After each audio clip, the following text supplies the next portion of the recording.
Diterjang banjir hingga hampir 2 pekan, beberapa bangunan sekolah di Kabupaten Kudus terdampak kerusakan. Untuk mencegah kerusakan bangunan tua di Kota Lama Semarang, Dinas Perhubungan akan membatasi kendaraan yang melintas area Kota Lama. Beberapa ekor komodo akan ditempatkan di pintu masuk Solo Safari yang akan dibuka pada 27 Januari 2023. Selamat sore pemirsa, bersama saya Amanda Soraya, inilah Jateng hari ini.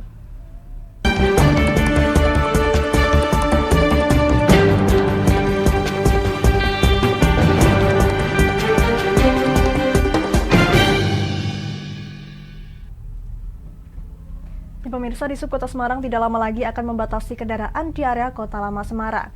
Rencananya transportasi yang bisa masuk ke area Kota Lama Semarang merupakan kendaraan ramah lingkungan.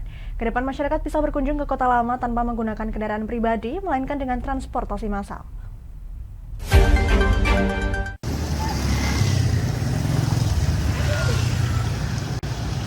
Dinas Perhubungan Kota Semarang akan membatasi kawasan Kota Lama Semarang dari kendaraan yang tidak ramah lingkungan. Hal itu disampaikan langsung oleh Sekretaris di Subkota Semarang, Danang Kurniawan. Danang mengungkapkan bahwa rencananya pihaknya akan mensterilkan kawasan Kota Lama Semarang dari kendaraan yang tidak ramah lingkungan setelah pemerintah kota bekerja sama dengan Inggris. Nantinya di Sub akan menciptakan sistem informasi di mana masyarakat bisa berkunjung ke Kota Lama Semarang tanpa menggunakan kendaraan pribadi dengan menyediakan transportasi massal. Lebih lanjut, Danang mengungkapkan bahwa bangunan di Kota Lama Semarang sangat rentan rusak apabila terus menerima getaran dari ramainya kendaraan yang melintas. Nanti kita akan menciptakan sistem transportasi di sini, di mana masyarakat bisa berkunjung ke sini tanpa menggunakan kendaraan pribadi, ya. Jadi kita menyediakan transportasi massal yang sekarang ini sudah ada adalah dengan BRT, di mana BRT ini separuhnya dari kendaraan yang sudah kita siapkan ini sudah berbahan bakar gas. Satu, yang kemudian yang kedua menghubungkan antara stasiun yang ada sekarang ini dengan kawasan Kota Lama. Terus kita ada menciptakan kawasan-kawasan atau area-area pejalan kaki yang ramah, kemudian aman. Kemudian ada kawasan-kawasan yang kita sediakan untuk kendaraan yang tidak berbasis listrik atau untuk sepeda. Untuk diketahui, saat ini Kota Semarang sudah memiliki BRT, di mana BRT tersebut menggunakan separuh berbahan bakar gas yang ramah lingkungan. Kedepan Kota Lama Semarang akan dibagi antara wilayah yang hanya bisa diakses pejalan kaki, sepeda, maupun kendaraan massal. Dari Semarang, Fajar Mukti, Lingkar TV, melaporkan. Ya, jika umumnya para model unjuk kebolehan fashion show di catwalk, di Semarang belasan model komunitas Empu Fashion unjuk kebolehan di tempat yang unik, yakni balkon hotel. Koordinator mengaku menggelar peragaan busana di balkon hotel untuk mengangkat isu banjir yang akhir-akhir ini terjadi di beberapa kota di Jawa Tengah.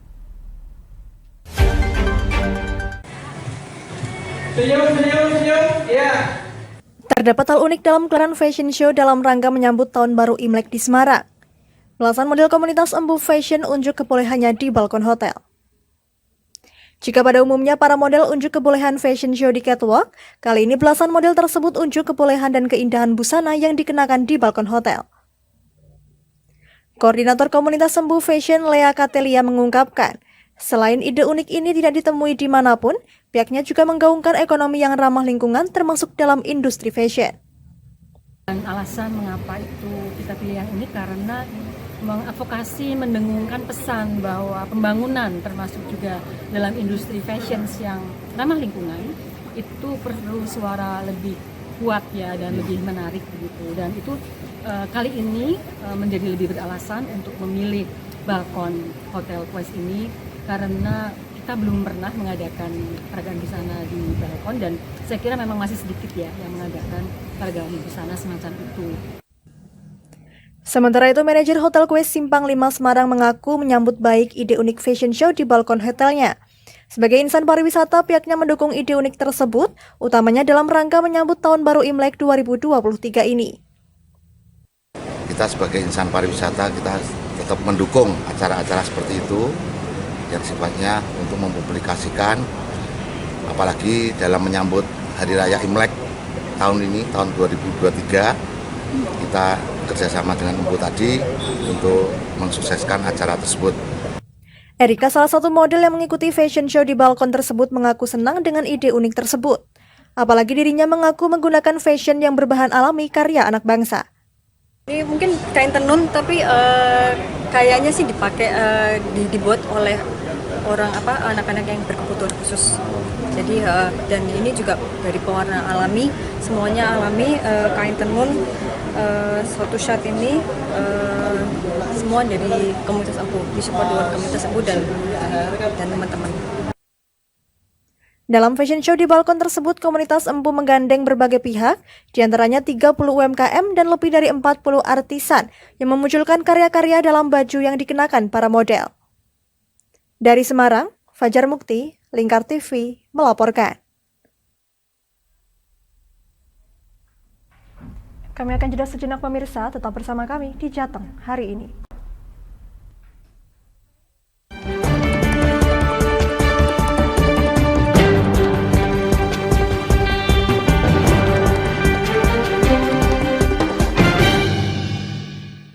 Berpuluh-puluh tahun kita bangsa Indonesia telah berjuang untuk kemerdekaan tanah air kita. Mengupas sejarah Indonesia yang penuh makna. Merdeka atau mati. Berbagai informasi sejarah yang ada di Indonesia, sejarah tradisional warisan bangsa. Semua terangkum dalam Aku Indonesia, setiap Senin sampai Sabtu jam 7 sampai jam 11 siang, hanya di Lingkar TV. Tidak hanya para pengguna, Polda Jateng beserta jajaran membasmi pengedar dan bandar yang cukup meresahkan. Puluhan pelajar dari SMP Negeri 1 Gringsing, Kabupaten Batang, Jawa Tengah, menjadi korban pencabulan oleh oknum guru agama setempat. Merangkum semua peristiwa sebagai berita yang penuh fakta. Bersama Amanda Soraya, inilah Jateng hari ini, setiap Senin hingga Sabtu jam 9 malam, hanya di Lingkar TV.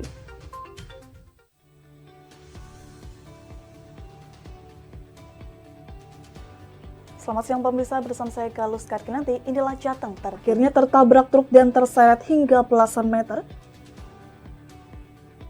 Informasi-informasi terkini akan kami sajikan untuk Anda dalam Jateng Terkini, setiap jam 12 malam hanya di Lingkar TV.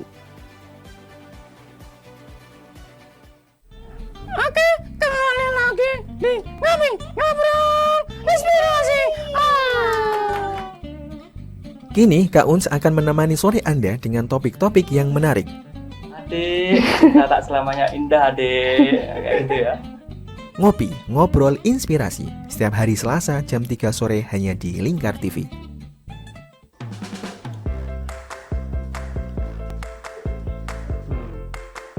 Petualangan yang menarik sang pencinta kuliner.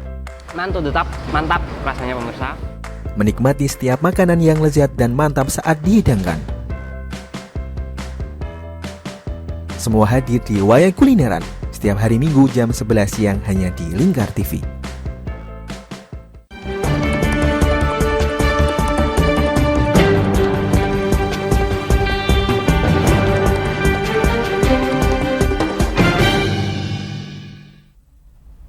Masih di Jateng hari ini pemirsa, sarana prasarana sekolah di Kabupaten Kudus banyak yang rusak. Menurut data Dinas Pendidikan Kepemudaan dan Olahraga Kabupaten Kudus, rehabilitasi akan dilakukan di 87 sekolah dasar dengan anggaran 13 miliar rupiah, serta 8 sekolah menengah pertama dengan anggaran 1,7 miliar rupiah.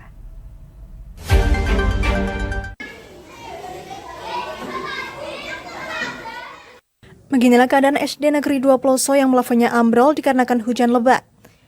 Meski begitu, kegiatan belajar mengajar tetap berjalan. Sekolah ini tergolong sekolah yang tidak terdampak banjir secara langsung. Pihak sekolah juga telah mengajukan proposal ke Dinas Pendidikan Kepemudaan dan Olahraga. Meski begitu, Dinas sendiri sampai kini telah menerima 20 proposal pengajuan. Dan pihak Dinas akan mulai merehabilitasi 87 SD dan 8 SMP di bulan Maret. Meski SD 2 Ploso dan 19 sekolah terdampak banjir belum masuk di data tersebut, ini akan masuk ke data dinas terlebih dahulu yang kemudian nanti akan dianggarkan selanjutnya. Rehabilitasi sendiri memiliki beberapa prioritas, diantaranya rusak berat, sedang, dan ringan. Seperti apa Bapak? Ini kan tadi dari 87 itu kan yang terdampak banjir kan belum masuk ke situ. Ada beberapa. Ada yang belum, karena informasi yang kita dapat usulan di tahun 2022 itu kan ini belum rusak. Kayak longsor dan sebagainya ini sebenarnya kan nggak kenapa-kenapa dulunya, karena hujan lebat dan banjir saja kemudian plafonnya ambrol. Itu kan juga kejadian yang insidental yang belum bisa diprediksi 2022 awal, karena perencanaan kegiatan 2003 ini kan Maret April 2022 itu kan kita sudah usulkan. Gitu. Kemarin itu sudah diwacanakan kemungkinan 2024 ini Pak, 2024 nanti kita akan mengalokasikan pemeliharaan tapi hanya di item pekerjaan plafon. Plafon dan pemecatan dinding seperti itu. Jadi nanti kita tidak nyetok material lain gitu. Misalnya kayak lantai atau dinding kan kita harus nyetok material lain ya. Ada pasir, ada semen, macam-macam itu kan terlalu rumit. Jadi 2024 kita coba dulu untuk pemeliharaan plafon karena kejadian yang selama ini banyak terjadi. Tanya itu pihaknya juga merespon baik wacana inventarisasi keadaan sekolah yang nantinya juga akan masuk ke kamus pokok-pokok pikir atau pokir agar rehabilitasi bisa cepat dan tepat sasaran. Kemudian kami kemarin ketika ada rapat khusus terkait dengan kamus RKPD, saya mengusulkan dengan ada Bapeda, kemudian ada DPPKD, kami harapkan ada terobosan baru. Terobosan baru itu adalah kami minta kamus RKPD itu dicantumkan nomenklatur tentang anggaran pemeliharaan untuk sarana prasarana pendidikan.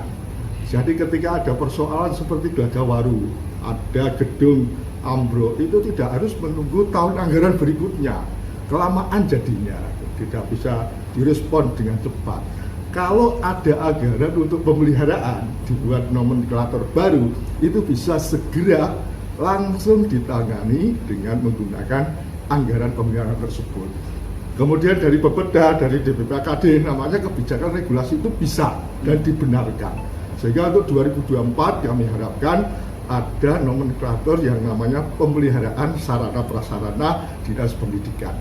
Itu sehingga bisa menjawab persoalan-persoalan ketika ada sarana prasarana yang butuh segera untuk ditindaklanjuti menggunakan anggaran tersebut.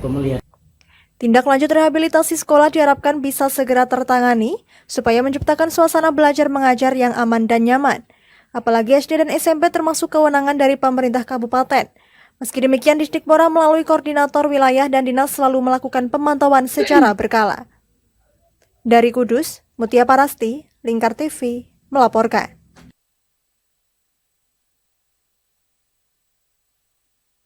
Beberapa sekolah yang juga menjadi korban banjir di Kabupaten Kudus, kami telah terhubung dengan rekan Mutia Parasti langsung dari Kabupaten Kudus.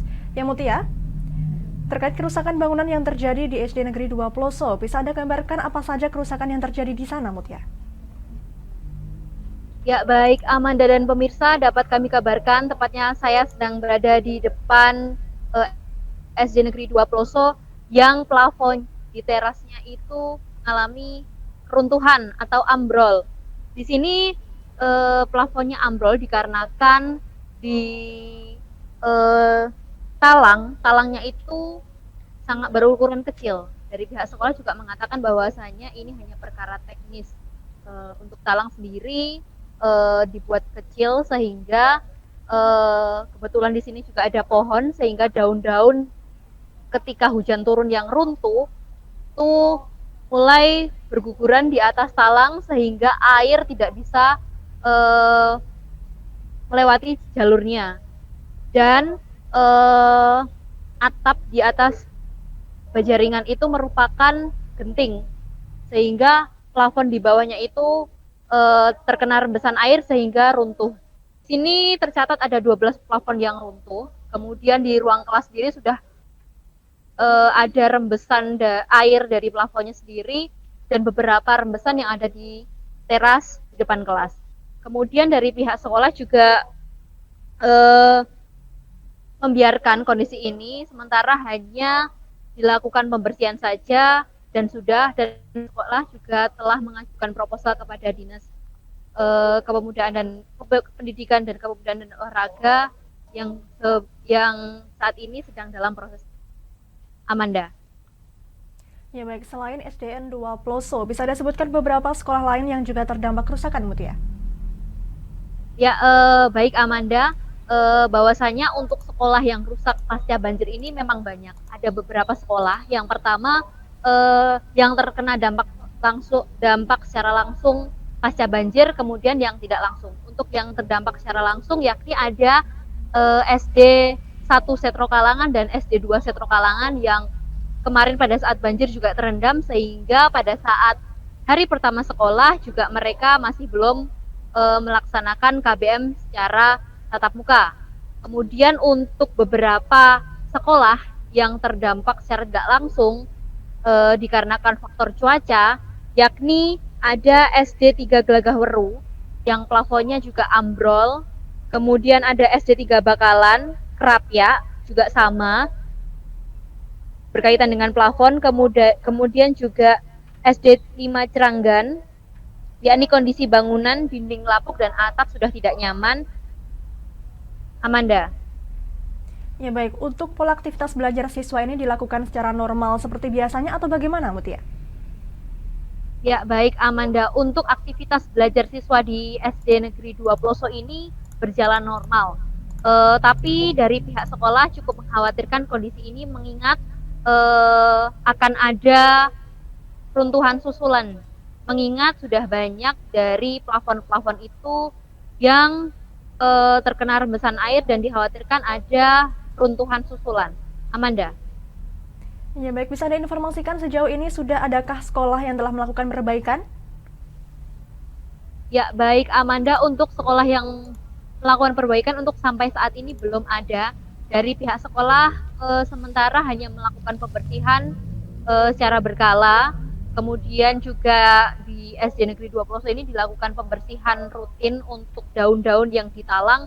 Kemudian rehabilitasi sekolah-sekolah yang sudah masuk di dinas itu yang terdiri dari 87 SD dan 8 SMP akan dilaksanakan bulan Maret ini. Amanda. Ya baik, terima kasih rekan Mutia Parasti melaporkan langsung dari Kabupaten Kudus dan selamat kembali bertugas.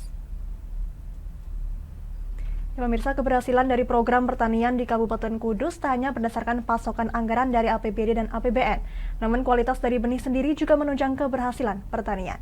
Tak hanya itu, penggunaan pupuk organik juga menyokong pertumbuhan tanaman padi lebih berkualitas.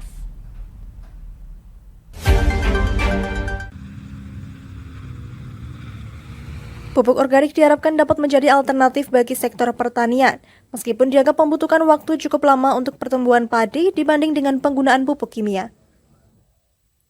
Tak hanya itu, Dinas Pertanian juga terus mendorong para petani melalui kelompok tani dengan memberikan penyuluhan terkait pestisida nabati. Hal ini diharapkan supaya kelompok tani bisa menyebarluaskan kepada petani lain, sehingga mampu memulai menggunakan pupuk organik sebagai pestisida alami. Selain itu, pengaplikasian pupuk ini dianggap lebih mudah dan ramah lingkungan.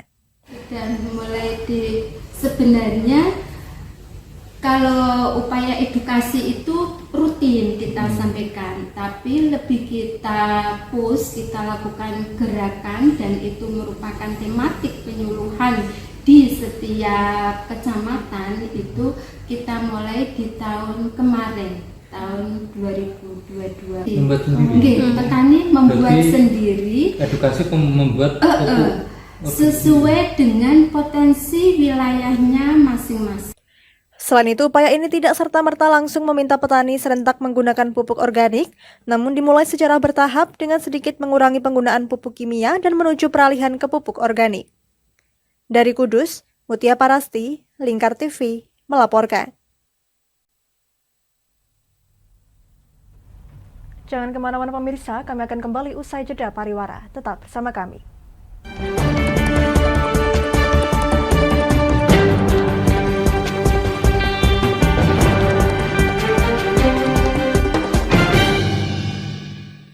Berpuluh-puluh tahun kita bangsa Indonesia telah berjuang untuk kemerdekaan tanah air kita. Mengupas sejarah Indonesia yang penuh makna. Merdeka atau mati. Berbagai informasi sejarah yang ada di Indonesia, sejarah tradisional warisan bangsa. Semua terangkum dalam Aku Indonesia, setiap Senin sampai Sabtu jam 7 sampai jam 11 siang, hanya di Lingkar TV. Tidak hanya para pengguna, Polda Jateng beserta jajaran membasmi pengedar dan bandar yang cukup meresahkan. Puluhan pelajar dari SMP Negeri 1 Gringsing, Kabupaten Batang, Jawa Tengah menjadi korban pencabulan oleh oknum guru agama setempat. Merangkum semua peristiwa sebagai berita yang penuh fakta. Bersama Amanda Soraya, inilah Jateng hari ini, setiap Senin hingga Sabtu jam 9 malam, hanya di Lingkar TV.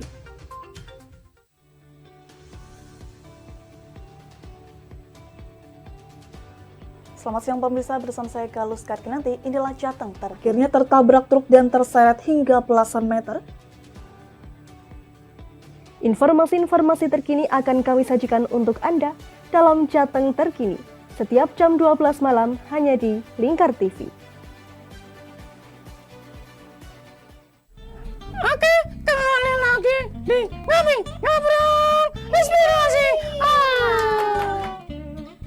Kini Kak Uns akan menemani sore Anda dengan topik-topik yang menarik. Adik, tak selamanya indah adik, kayak gitu ya. Ngopi, ngobrol inspirasi, setiap hari Selasa jam 3 sore hanya di Lingkar TV.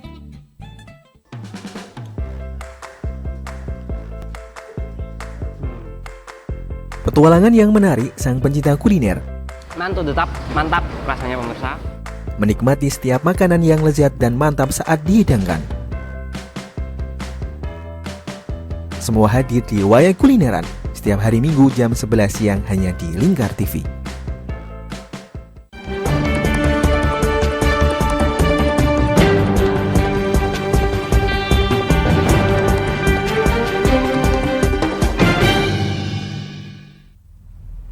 Anda masih menyaksikan Jateng hari ini pemirsa. Beberapa waktu terakhir marak terjadi kasus pelanggaran hukum yang terjadi di lingkungan pondok pesantren, mulai dari kekerasan hingga pelecehan seksual.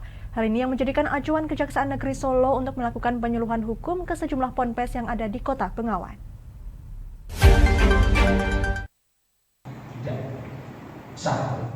Seperti yang terlihat di Ponpes Utomo pada Kamis pagi 19 Januari 2023, di mana para petugas dari Kejari Solo memberikan penyuluhan kepada ribuan santri yang menempuh ilmu di ponpes setempat.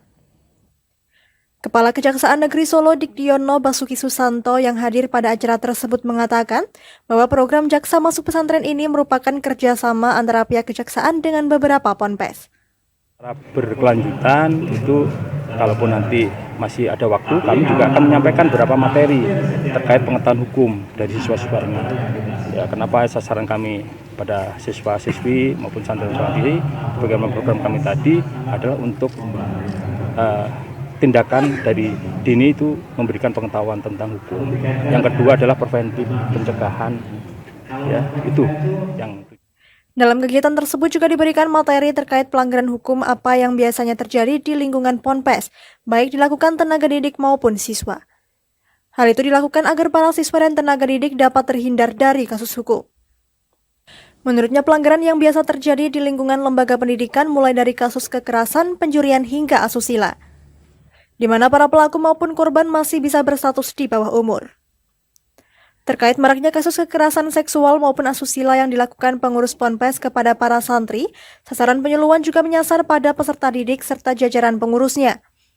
Sementara itu, Ketua LDII Muhammad Zain mengatakan, di lingkungan Ponpes Budi Utomo selain mengajarkan ilmu agama Islam, namun tetap memberikan ilmu umum termasuk hukum positif yang berlaku di Republik Indonesia. Justru harus diseimbangkan dengan hukum-hukum yang berlaku di Republik Indonesia ini. Jadi ketika santri keluar dari pondok pesantren ini, ketika lulus, nah mereka memahami benar-benar dan bisa memagari diri sendiri, keluarga, dan masyarakat. Itu yang kami harapkan. Serta guna mencegah adanya tindak pelanggaran di lingkungan ponpes baik di gedung sekolah maupun asrama, pihaknya juga memasang kamera CCTV sehingga dapat mengawasi tiap gerak-gerik siswa maupun tenaga pendidik di lingkungan ponpes. Dari Solo, Raditya Hirmansyah, Lingkar TV, melaporkan. Sejumlah hewan atau satwa baru sudah mulai masuk di Solo Safari yang dulu bernama Taman Satwa Taru Juruk atau TSTJ. Hal itu menyusul persiapan pembukaan Solo Safari pada 27 Januari 2023.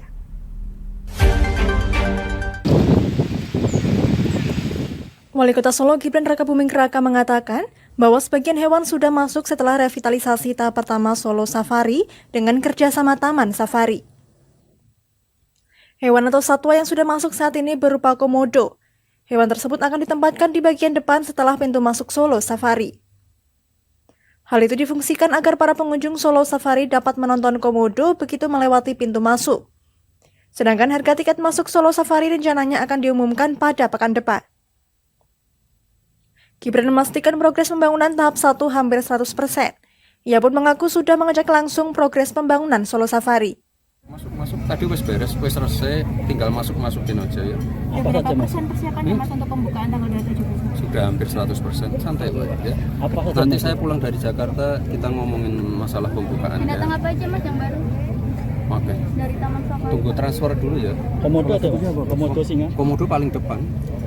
Nanti beli tiket turun langsung komodo. Ya. Tiketnya sudah diputuskan Mas? Tiketnya sudah diputuskan berapa? Sudah berapa? Sudah. Berapa Mas? Rahasia. Nah.